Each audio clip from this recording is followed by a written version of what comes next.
India TV YouTube channel को subscribe करें और बेल आइकन दबाएं।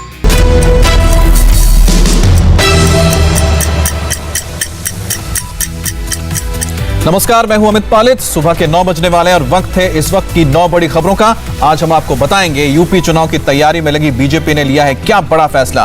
बिहार में चाचा भतीजे की सियासी जंग में आज क्या नया मोड़ आने वाला है और दिल्ली बॉर्डर पर आज क्यों होने वाली किसानों की महापंचायत। लेकिन शुरुआत हम करेंगे जम्मू कश्मीर की एक बहुत बड़ी खबर से।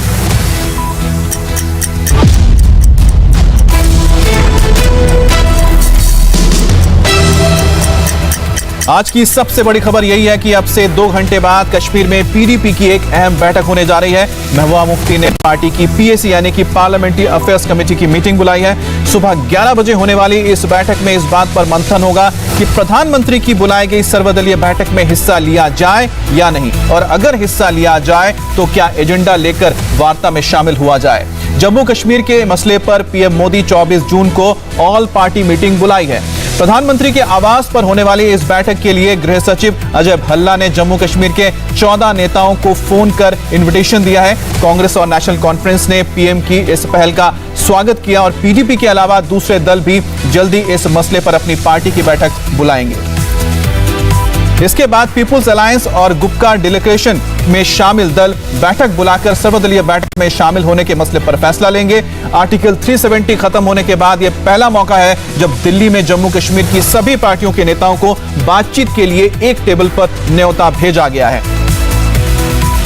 24 जून को होने वाली इस सर्वदलीय मीटिंग में जम्मू कश्मीर के जिन नेताओं को बुलाया गया है उनमें जम्मू कश्मीर के 4 पूर्व मुख्यमंत्री फारूक अब्दुल्ला, उनके बेटे ओमर अब्दुल्ला, कांग्रेस के वरिष्ठ नेता गुलाम नबी आजाद, पीडीपी नेता महबूबा मुफ्ती शामिल हैं। जम्मू कश्मीर से पूर्व उप मुख्यमंत्री कांग्रेस नेता Tarachand, People's Conference leader Muzaffar Hussain Beg और बीजेपी के नेता निर्मल सिंह और कविंद्र गुप्ता को भी बुलाया गया है। इनके अलावा मोहम्मद यूसुफ तारागामी, जम्मू कश्मीर अपनी पार्टी के चीफ अल्ताफ बुखारी और पीपुल्स कॉन्फ्रेंस के सज्जाद लोन, पैंथर्स पार्टी के नेता भीम सिंह को भी इस बैठक में शामिल होने के लिए बुलाया गया है।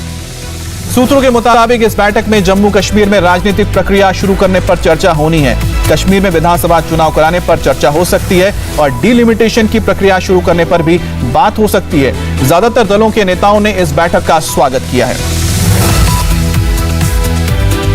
20 जून को माननीय प्रधानमंत्री जी ने जम्मू कश्मीर के सभी राजनीतिक दलों के अध्यक्षों की एक ऑल पार्टी मीटिंग दिल्ली में बुलाई है। माननीय प्रधानमंत्री नरेंद्र मोदी साहब ने जम्मू कश्मीर की जनता के लिए हमेशा दिल खोलकर काम किया है। यहाँ विकास कार्य हो या यहाँ के जो लोकतांत्रिक व्यवस्थाएं हैं उनको मजबूत करने का कार्य नरेंद्र मोदी साहब की सरकार ने किया है। पिछले कुछ महीनों से जम्मू कश्मीर के कुछ दल लगातार इस बात को लेकर बार बार अपनी आवाज़ उठा रहे थे कि ऑल पार्टी मीटिंग होनी चाहिए, और कुछ लोगों ने माननीय प्रधानमंत्री जी से, माननीय गृह मंत्री जी से निवेदन भी किया। उसी परिप्रेक्ष्य में माननीय प्रधानमंत्री नरेंद्र मोदी साहब ने जम्मू कश्मीर के सभी राजनीतिक दलों के अध्यक्षों की बैठक 24 जून को नई दिल्ली में बुलाई है। तो आज मोदी साहब अगर वो एक पहल कर रहे हैं और खुले दिल से कर रहे हैं और चीज़ों को रिजॉल्व करने के लिए कर रहे हैं, स्टैटिक पोजीशन लेकर वो या जो वहाँ जाएंगे वो स्टैटिक पोजीशन लेकर ना जाएं, खुले दिल से जाएं। मैं कहता हूँ देर आए दुरुस्त आए। अब अगर 2 साल बाद ही उनको ये समझ आया कि इस खित्ते में अमन चैन लाना ज़रूरी है, लोगों को खुशहाल रखना ज़रूरी है, ये देश के लोग हैं, ये हिंदुस्तान के लोग हैं, ये हिंदुस्तान की सरज़मीन है, ये किसी भी हिंदुस्तान की सरकार की मैं हमेशा कहता हूँ कि नेशनल लीडर के तौर पर प्रधानमंत्री को देखना चाहिए जब ये मेरी सरज़मीन है, मेरे लोग हैं, मेरे मुल्क के अंदर कोई हिस्सा नाराज़ हो उसको जानने की कोशिश करनी चाहिए।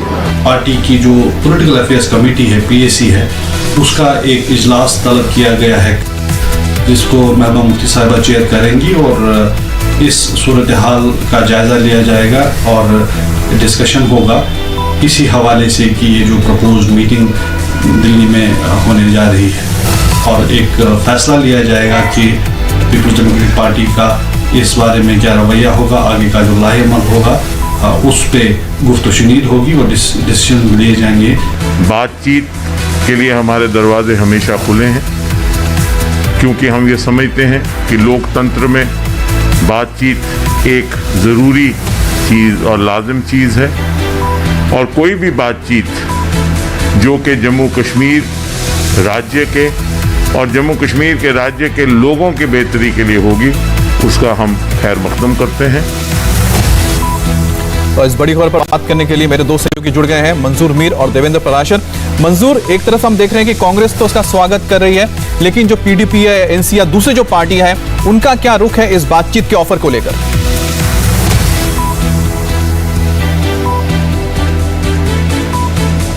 देखिए अमित, जी बोलिए।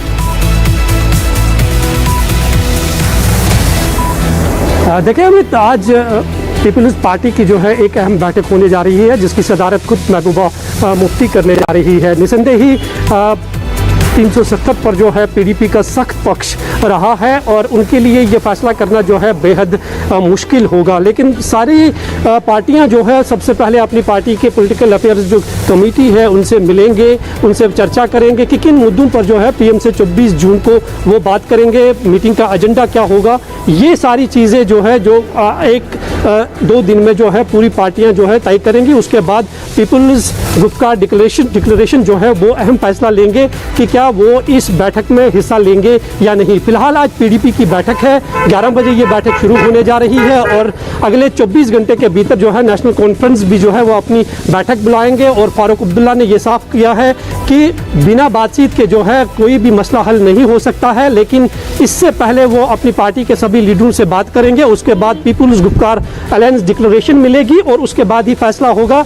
और लेकिन अहम बात यहाँ पर यह है कि मीटिंग का एजेंडा क्या होगा, उसी बात को लेकर जो है सभी पार्टियां जो है अपनी राय जो है अपने पार्टी के नेताओं से लेंगे। और खासकर जम्मू कश्मीर की जो अपनी पार्टी है, जो एक बड़ी पार्टी डीडीसी चुनावों में उभर कर हमने देखी है, उनका भी ये मानना है कि बातचीत से ही मसाइल हल हो सकते हैं। और उन्होंने भी कल एक अपनी मीटिंग बुलाई है, यानी कि 24 घंटे के भीतर जो है जम्मू कश्मीर में राजनीति की हलचल जो है वो और ज़्यादा तेज़ होने जा रही है। लेकिन एक बात तो साफ है कि इस मीटिंग की खबर के बाद जो है जम्मू कश्मीर में जितनी भी राजनीतिक पार्टियां हैं उन्होंने इसका स्वागत किया है। हालांकि खुद महबूबा मुफ्ती ने यह माना है कि बातचीत से ही मसाइल हल हो सकते हैं। फारूक अब्दुल्ला ने भी कहा कि बातचीत से ही सारे मसले जो है वो हल हो सकते हैं, लेकिन मीटिंग का एजेंडा क्या होगा ये अभी तय नहीं हो पाया है। और अगले 24 घंटों के भीतर आपका ये कहना है कि बातचीत से मसले हल हो सकते हैं, लेकिन जो पॉलिटिकल पार्टीज हैं जम्मू कश्मीर के, खासतौर पर पीडीपी हो फिर एनसी, वो लगातार कुछ मुद्दे उठाती रही हैं, चाहे वो 370 का मुद्दा हो या फिर स्टेट रूट का मुद्दा हो।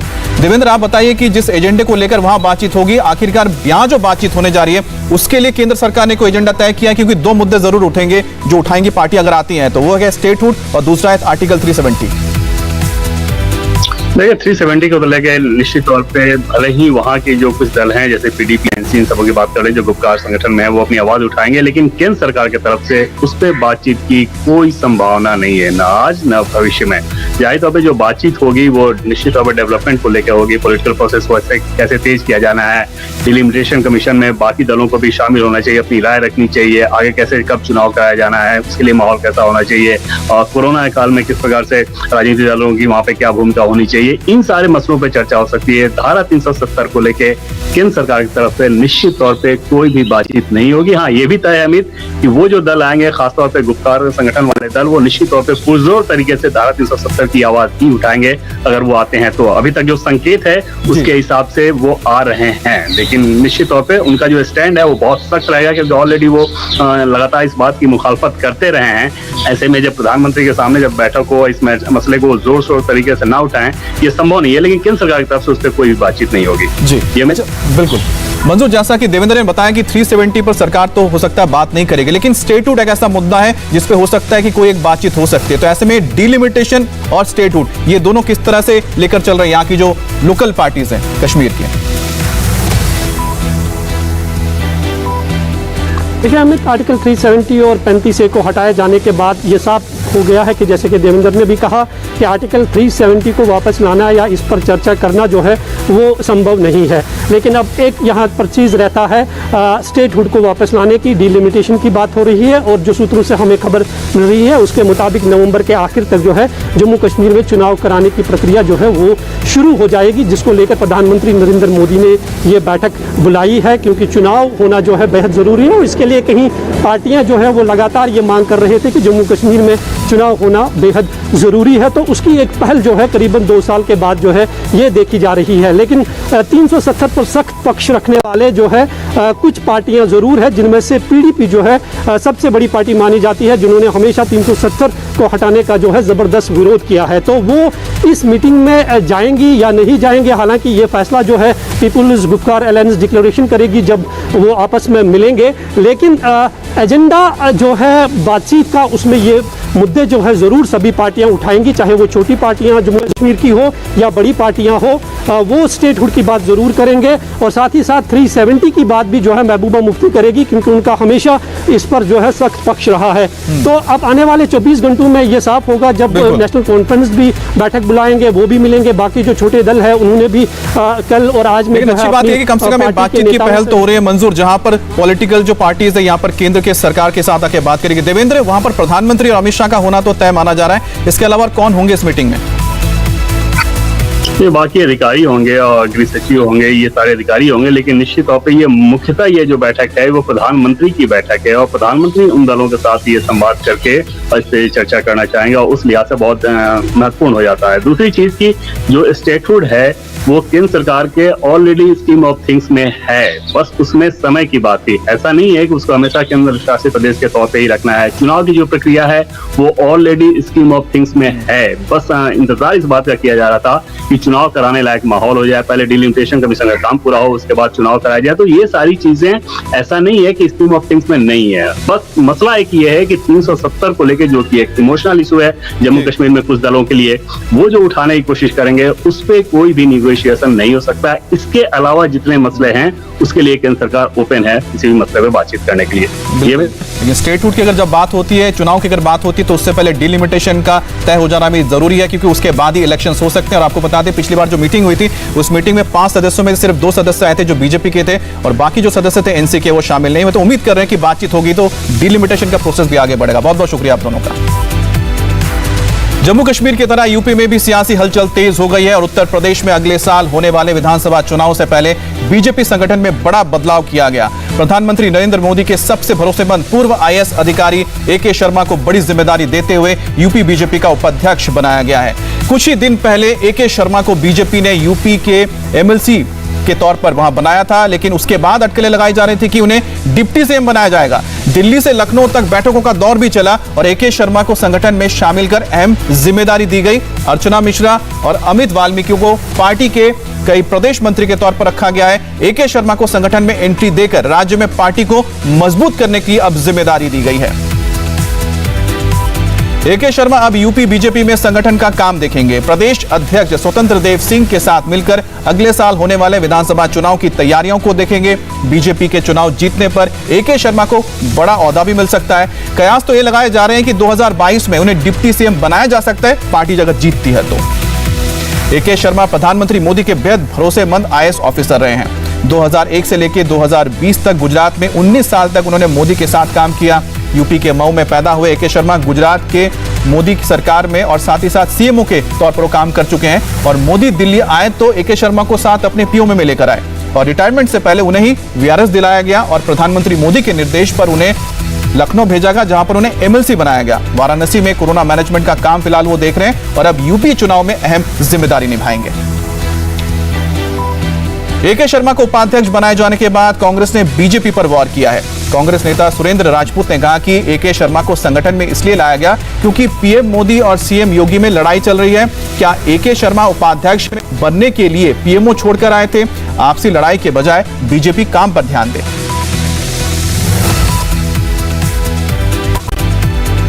और हमारे साथ इस वक्त रुचि कुमार जुड़ गई है। रुचि, जिस तरह से देखा जा रहा है कि एके शर्मा को उपाध्यक्ष की जिम्मेदारी मिली है, कितना अहम रोल उनका रहने जा रहा है और किस तरह से इसको देखा जा रहा है सियासी हलकों में? देखिए, ऐसा है कि जाहिर है कि बड़ा रोल होगा क्योंकि एके शर्मा इतने सीनियर आईएएस ऑफिसर थे, प्रधानमंत्री मोदी के इतने नजदीकी थे। वो वीआरएस लेके अगर यूपी आते हैं, यूपी जहाँ पे वो पैदा जरूर हुए थे, यहाँ पढ़ाई हुई थी, लेकिन बाद में उनका कोई ऐसा नाता यूपी से नहीं था कि उनकी जमीनी बेस बहुत ज्यादा यूपी में है कि उनके कहने से कोई वोट देगा। तो उनका जाहिर है कि पार्टी बड़ी तरह से इस्तेमाल करना चाहती है कि जो संगठन है उसके सारे पेच वो कसे, जो कमियां हैं, चुनाव आ रहा है तो ऐसा ना हो कि पार्टी को कोई नुकसान हो। तो क्योंकि प्रधानमंत्री मोदी के नजदीकी हैं और ऐसा कहा जा रहा है कि जो जमीनी काम है, जो जमीनी हकीकत है, उनके जरिए आला कमान समझना चाहता है और पिछले कुछ दिनों से समझ भी रहा है। तो पार्टी में उनको एक पोस्ट दे दी गई है, तो उस पोस्ट में रहते हुए ये काम करना उनके लिए ज्यादा आसान होगा कि कहाँ पे पार्टी कमजोर है, कहाँ पार्टी मजबूत है। एक बात बताइए, लेकिन उनको सियासत यानी राजनीतिक अनुभव तो है नहीं, वो तो ब्यूरोक्रेट रहे हैं, तो ऐसे में क्या लगता है कि वो पार्टी के जो अंदरूनी राजनीति उसको समझ पाएंगे?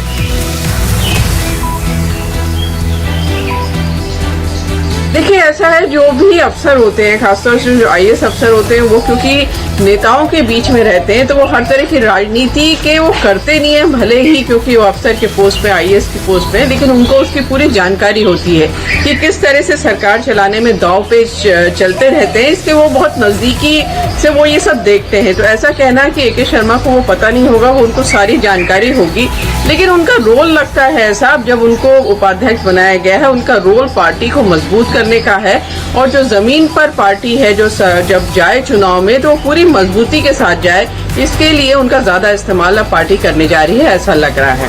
बहुत बहुत शुक्रिया आपका। यूपी की तरह बिहार पर भी अब सियासी हलचल तेज है। चिराग पासवान ने अपनी गुट की तरफ से लोक जनशक्ति पार्टी की कार्यकारिणी की बैठक बुलाई है और यह मीटिंग अब से थोड़ी देर बाद दिल्ली में शुरू होने जा रही है। चिराग पासवान की इस बैठक से पहले पशुपति पारस ने पार्टी अध्यक्ष की हैसियत से पुरानी कार्यकारिणी भंग कर दी है और LJP के कार्यकारिणी में 12 स्टेट प्रेसिडेंट मिलाकर कुल 73 लोग सदस्य हैं। चिराग का दावा है कि आज की बैठक में कम से कम 60 लोग शामिल होंगे, जबकि पारस गुट के साथ सिर्फ 10 लोग ही गए थे। इसलिए आज का दिन चाचा भतीजे की इस जंग में निर्णायक होने वाला है, क्योंकि आज यह साफ होगा कि पशुपति पारस की कार्यकारिणी भंग करने के बाद कितने लोग चिराग पासवान के साथ जा रहे हैं और राष्ट्रीय कार्यकारिणी की बैठक में कितने लोग शामिल होते हैं। पुरानी कमेटी जो लोक जनशक्ति पार्टी का पुराना कमेटी जो था, उसको आज पूरे कमेटी को, चाहे केंद्र की कमेटी हो, सेंट्रल कमेटी हो, स्टेट की कमेटी हो, सबको भंग कर दिया गया और ये भी निर्देश दिया गया कि जो वो व्यक्ति जो पदाधिकारी थे लोक जनशक्ति पार्टी के, वो किसी दूसरे मीटिंग में यदि जाएंगे तो स्वतः वो पार्टी से निलंबित समझे जाएंगे। और इस पर बात करने के लिए हमारे साथ आनंद पांडे जुड़ गए हैं। आनंद, अगर आज 60 लोग के करीब अगर जुड़ जाते हैं चिराग पासवान के साथ, तो ऐसे में फिर क्या तस्वीर आ गई सामने? जी देखिए, ये मामला पहले से ही चुनाव आयोग के सामने है, क्योंकि दोनों गुटों ने अपने अपने दावे, अपने अपनी बैठकों के प्रस्ताव और उसमें जो फैसले हुए चुनाव आयोग के सामने पहले ही उन्होंने पहुंचा दिया है। इसके अलावा चिराग पासवान ने कल शाम को लोकसभा स्पीकर ओम बिरला से मुलाकात कर कहा कि लोकसभा में LJP के संसदीय दल के नेता के तौर पर मुझे मान्यता दी जाए और चाचा यानी कि पशुपति पारस को हटाया जाए।